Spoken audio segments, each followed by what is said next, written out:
Streaming media is multimedia content that is simultaneously received by and presented to an end user whilst it's still being delivered. Streaming media usage has increased exponentially over the past few years for entertainment purposes, marketing, support for products, services, and many other reasons. Streaming presents two key challenges: adaptation of content for transmission over networks, and maintenance of a constant, stable transmission rate.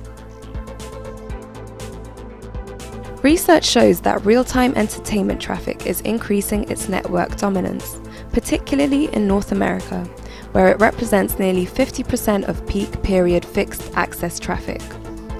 Additionally, the internet is increasingly being used to provide live coverage of major events. According to Cisco, it would take over 5 years to watch the amount of video that will cross global IP networks every second in 2015. Internet video to TV tripled in 2010, and IPTV will continue to grow at a rapid pace, increasing 17-fold by 2015. The level of all forms of internet video, TV, video on demand, internet, and P2P, is projected to increase to approximately 90% of consumer global internet traffic by 2015.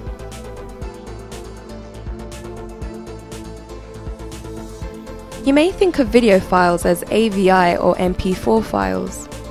In reality, these are just multiplex container formats, similar to RAR or ZIP formats, and they can contain any sort of file. A video file usually contains a video track without audio, one or more audio tracks without video, and some metadata such as subtitles. When you watch an online movie, your video player first interprets the container format, for example MP4 or AVI, then decodes the video stream according to the video codec. Finally, it displays a series of images called frames on the screen.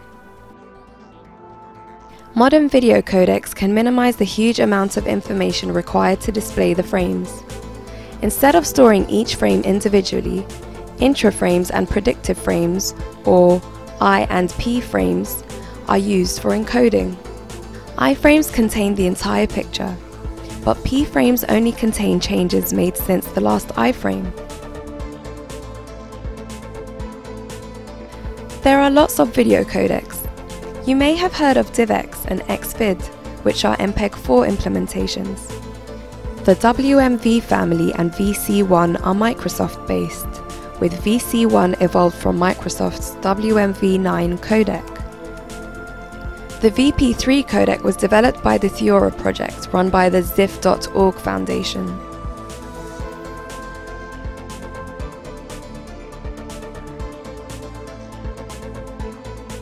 Scalable video coding is very interesting for the future of video coding because it can be classified as a layered video codec. This means that the video stream is simultaneously encoded into and transported as several high-quality layers.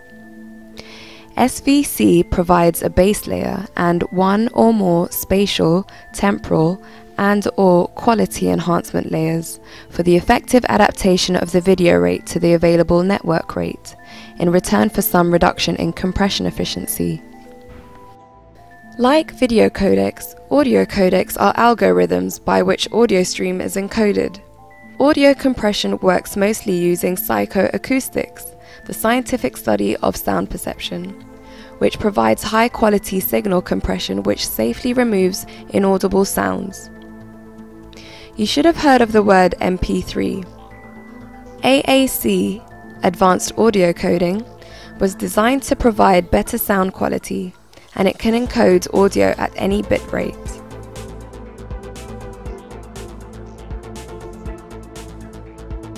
As we mentioned earlier, in order to send audio and video at the same time, both streams need to be multiplexed.